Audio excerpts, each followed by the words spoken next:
Good morning बच्चों, आशा करता हूँ आप सभी बहुत अच्छे होंगे। तो आज के इस क्लास में हम लोग सीखेंगे कि किसी बिंदु आवेश के कारण और आवेशों के संपूर्ण निकाय के कारण विद्युत क्षेत्र की तीव्रता कितनी होती है। तो आइए फिर शुरू करते हैं। जी हमारे पास एक आवेश है प्लस क्यू, एक चार्ज हमारे पास है प्लस क्यू। अब इस प्लस क्यू आवेश से हमने कुछ दूरी पर एक बिंदु ले लिया P, और हम मान लेते हैं इस आवेश से इस बिंदु P की दूरी कितनी है, R है। तो इस आवेश के कारण यहाँ पर कितना विद्युत क्षेत्र उत्पन्न हो रहा है ये हम लोग निकालने वाले हैं। तो बच्चों हम लोग इसके पहले पढ़ चुके हैं कि एकांक आवेश पर लगने वाले बल को उस बिंदु पर विद्युत क्षेत्र की तीव्रता कहते हैं। तो हम लोग करते क्या थे, पिछली क्लास में हम लोगों ने सीखा कि हम यहाँ पर ला करके एक धन परीक्षण आवेश रख देते हैं। तो अगर ये धन परीक्षण आवेश है, धनात्मक आवेश, दोनों के बीच क्या होगा, प्रतिकर्षण होगा। तो इस पर एक फोर्स लगेगा, इस तरफ एक बल लगेगा, इस आवेश पर एक बल लगेगा। तो अब यहाँ पर अगर ये क्यू नॉट का मान 1 कूलाम है, अगर ये एकांक आवेश है तो लगने वाला बल इस बिंदु पर विद्युत क्षेत्र की तीव्रता कहलाती है। बिंदु P पर विद्युत क्षेत्र की तीव्रता ये आपकी हो जाती है E = F/Q0। ये मैंने आपको पिछले वीडियो में बता दिया है। अब आगे चलते हैं। तो ये हो गया इक्वेशन 1। तो बच्चों हमने ये मालूम कर लिया कि इस आवेश पर कितना बल लग रहा है वो, और Q0 का जो अनुपात है कि जो निष्पत्ति है उसको हम लोग कहते हैं बिंदु P पर विद्युत क्षेत्र की तीव्रता। अब बात यहाँ पर आती है कि ये F कैसे निकालेंगे। तो बच्चों ये F हम लोग कैसे निकालेंगे, यहाँ देखते हैं ये इन दोनों आवेशों को मिलाने वाली एक लाइन है, मैंने खींच दिया। इसमें बल बाहर की ओर लग रहा है, अर्थात प्रतिकर्षण बल लग रहा है। तो अब इस चीज को समझते हैं, ये बल कितना होगा। आवेश Q0 जो हमारे पास धन परीक्षण आवेश हमने रखा हुआ है, उस आवेश पे कितना बल लगता है। आवेश Q0 पर लगने वाला बल, तो बच्चों ये बल कितना आ जाएगा, देखते हैं। F = ये आएगा कूलाम के नियम से 1/4πε0 K इंटू Q1 Q2। तो यहाँ बच्चों ये Q1 है और ये Q2 है, ये हो जाएगा Q और ये Q0 बटे में इसके बीच की दूरी का वर्ग, तो वो कितना है R²। ये हो गया इक्वेशन नंबर 2, समीकरण 2 हो गया। और बच्चों ये आया कहां से है, ये आया है कूलाम के नियम से, कूलाम के नियम से। अब हम इस मान को ला करके इस समीकरण में रख देते हैं। तो हमारा E कितना हो जाएगा, E का मान आ जाएगा F के स्थान पे आप ये लिखिए 1/4πε0 K इंटू Q0 बटे में R²। तो ये हमने यहाँ ला करके आपको मान रख दिया। अभी बटे में Q0 हमारे पास पहले से है, तो बटे में इसको हम लोग 1/Q0 के रूप में लिख सकते हैं। तो अब ये Q0 से Q0 कट गया, हमारे पास क्या बचा, E = 1/4πε0 K इंटू Q/R²। तो बच्चों ये आ गया इस बिंदु P पर विद्युत क्षेत्र की तीव्रता। और इस छोटे से आवेश के कारण, इस बिंदु आवेश के कारण बिंदु P पर विद्युत क्षेत्र की तीव्रता आ चुकी है। अगर बच्चों हम यहाँ पर मान लें कि इन दोनों आवेशों के बीच में, ये आवेश और ये बिंदु, इन दोनों के बीच में वायु अथवा निर्वात है, वायु अथवा निर्वात है, इसके अलावा कोई और माध्यम नहीं है। तो इस वायु अथवा निर्वात के लिए क्या होता है बच्चों, इस K का मान हो जाता है 1। तो हम K का मान 1 रख देंगे। तो अब ये क्या बन जाएगा फॉर्मूला, ये बन जाएगा E = 1/4πε0 इंटू, हम यहाँ पे 1 कर देंगे, इंटू में Q/R²। तो ये हमारे पास एक फॉर्मूला निकल करके आ जाएगा। एक बार फिर से देख लेते हैं। हम सभी जानते हैं कि हमें करना क्या है, इस बिंदु P पर विद्युत क्षेत्र की तीव्रता निकालनी है। और हमने पहले ही पढ़ लिया है कि एकांक आवेश पर लगने वाला बल ही वैद्युत क्षेत्र की तीव्रता कहलाती है। तो हमने यहाँ परीक्षण आवेश क्या रखा हुआ है, क्यू नॉट। तो क्यू नॉट आवेश पर, क्यू नॉट कूलाम आवेश पर जो बल लग रहा है कितना लग रहा है, वो एफ लग रहा है। तो मुझे बता दीजिए 1 कूलाम आवेश पर कितना बल लग जाएगा, एफ बाई क्यू नॉट। तो इसी को हम लोग कहते हैं इस बिंदु पर वैद्युत क्षेत्र की तीव्रता। इसको ला करके यहाँ पर रख देते हैं, is equal to F by Q naught. ये हो गया समीकरण 1। हमने बिंदु P पर वैद्युत क्षेत्र की तीव्रता को निकाल लिया, लेकिन यहाँ प्रॉब्लम है F, तो ये F हमें यहाँ पे निकालना होगा। अब इस बिंदु पर जो हमारे पास परीक्षण आवेश क्यू नॉट है, इस पर लगने वाला बल, इसको हम लोग कैसे निकालेंगे, कूलाम के नियम से निकालेंगे। F is equal to 1/4 pi epsilon naught into Q1 Q2 by R square, ये कूलाम के नियम के अनुसार है। अब इसके बाद बच्चों हमने क्या किया, इस F के मान को ला करके समीकरण 1 में F के स्थान पर रख दिया गया। तो रखने पर हमें ये मिला Q नॉट कट गया, बचा क्या ये। और हम लोग जानते हैं अगर इन दोनों के बीच में, यानी कि इस बिंदु और इस आवेश के बीच में वायु या फिर निर्वात है, तो K का मान 1 होता है, यानी कि हम लोग यहाँ पर ला करके एक रख देंगे तो हमें क्या मिलेगा 1/4 pi epsilon naught into Q by R square. और बच्चों हम सभी यहाँ पर जानते हैं कि 1/4 पाई एप्सिलॉन नॉट का जो मान है इसकी वैल्यू होती है 9 × 10 की घात 9 इंटू में क्या है Q बाई आर स्क्वायर। तो हम इस फॉर्मूले को कुछ इस प्रकार से भी लिख सकते हैं। अब बच्चों हमें यहाँ पर एक निष्कर्ष और क्या मिलता है, इस चीज को समझते हैं। हमने यहाँ पर देखा कि 9 × 10 की घात 9 एक कांस्टेंट है, और क्यों भी हमारे पास यहाँ पे कांस्टेंट की तरह ही काम करेगा। हम इस क्यू को अगर ना चेंज करें, इस दूरी को हम घटाएं बढ़ाएं, तो हमारे पास जो यहाँ पर विद्युत क्षेत्र की तीव्रता है बिंदु P पर, वो जो है बदल जाएगी। विद्युत क्षेत्र की तीव्रता दूरी पर किस प्रकार से निर्भर करती है, तो ये देखते हैं E proportional 1/r square. E proportional 1/r square, यहाँ पे क्यों हमारे पास एक, हम इसको एक कांस्टेंट मान लें, और ये तो कांस्टेंट पहले से ही है। तो E R पर किस प्रकार डिपेंड है, इस प्रकार से ये निर्भर है, इस पर डिपेंड है। तो अगर हम इसको सॉल्व करते हैं तो ये कितना हो जाएगा, E1/E2 is equal to 1/r1 square, और यहाँ पे क्या हो जाएगा 1/r2 स्क्वायर। इसको सॉल्व करने पे क्या आता है, ऊपर लेके चलते हैं, तो ये आपको हो जाएगा r2 स्क्वायर, और ये आ जाएगा नीचे r1 स्क्वायर। इसको समझते हैं कैसे किया गया। हमारे पास आंसर में क्या है 1/r1 स्क्वायर पहले से ही है। जब हम इस पार्ट को ऊपर लेकर के आएंगे तो जो 1/r2 स्क्वायर है ये हो जाएगा r2 स्क्वायर बाई 1। तो यही चीज यहाँ पर लिखा गया है। तो हमारे पास इस प्रकार से फॉर्मूला क्या निकल के आया, E1/E2 is equal to r2/r1 का स्क्वायर। अब बच्चों इस फॉर्मूले का उपयोग हम लोग कहाँ कर सकते हैं, जैसे अगर आपको कहा जाए कि किसी आवेश से, किसी भी आवेश को ले लीजिए, किसी आवेश से r1 दूरी पर स्थित किसी बिंदु पर वैद्युत क्षेत्र की तीव्रता E1 है, तो इसी आवेश से, जिस आवेश में निकाला है, इसी आवेश से r2 दूरी पर स्थित बिंदु पर वैद्युत क्षेत्र की तीव्रता क्या हो जाएगी। अब यहाँ पर आपको E2 निकालना है, R1 दिया है, E1 दिया है, और R2 भी दिया है, लेकिन हमें E2 निकालना है। तो E2 निकालने के लिए अब हमें यहाँ पर इस फॉर्मूले का यूज करना होगा। एक बार फिर से देखते हैं, अगर हमें किसी आवेश के कारण R1 दूरी पर स्थित बिंदु पर वैद्युत क्षेत्र की तीव्रता मालूम है, हमें दिया गया है, और फिर पूछता है कि उसी आवेश के कारण R2 दूरी पर कितनी तीव्रता होगी, तो हम उसको इस फॉर्मूले का उपयोग करके बहुत ही इजीली तरीके से ज्ञात कर सकते हैं। अब बच्चों हम इसके बाद पढ़ेंगे कि आवेशों के समूह के कारण कितना विद्युत क्षेत्र उत्पन्न होता है। तो पहले आप इसकी स्क्रीनशॉट ले लें। बच्चों अब तक हमने सीखा कि किसी आवेश के कारण विद्युत क्षेत्र की तीव्रता कितनी होती है, और अब हम सीखेंगे बहुल आवेश के कारण कितनी तीव्रता होती है। दो आवेश हों या दो से अधिक हों तो इनकी वजह से कितनी तीव्रता किसी बिंदु पर उत्पन्न होगी। तो आइए देखते हैं। हम मान लेते हैं कि हमारे पास यहाँ पर एक आवेश है, ये हमारे पास एक आवेश है प्लस Q1,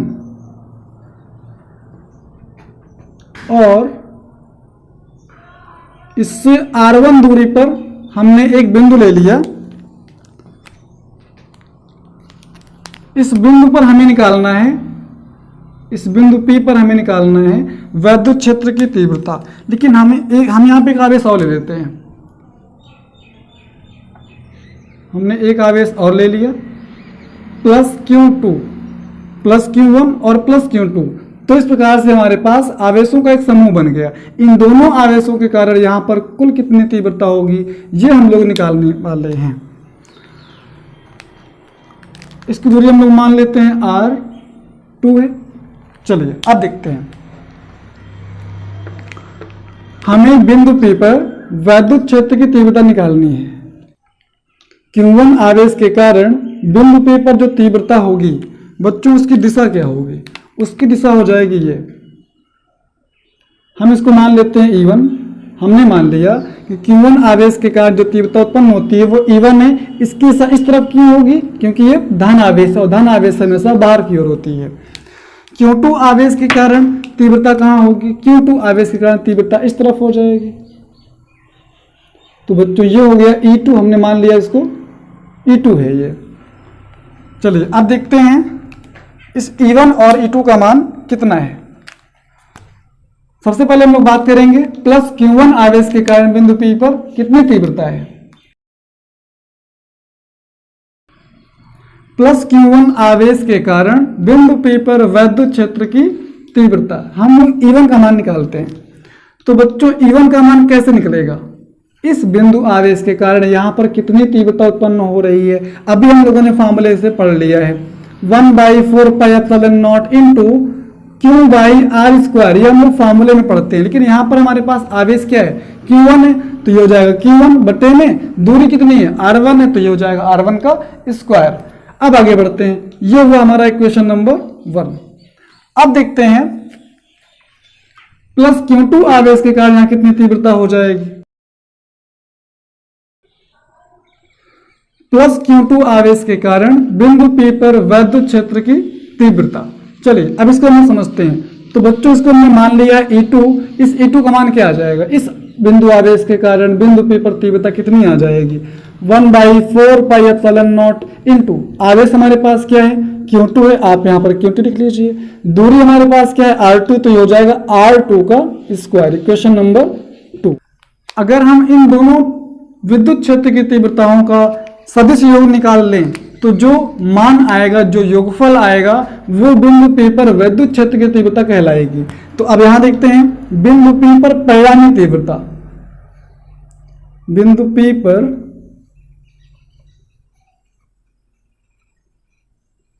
परिणामी तीव्रता। तो बच्चों ये क्या हो जाएगा देखते हैं, ये तीव्रता हो जाएगी E is equal vector E1 plus vector E2। इन दोनों तीव्रताओं के सदिश योग को हम लोग कहेंगे बिंदु P पर परिणामी तीव्रता हमारी आ जाएगी। अब यहां हम बात करते हैं कि इन दोनों का परिणामी निकालेंगे कैसे।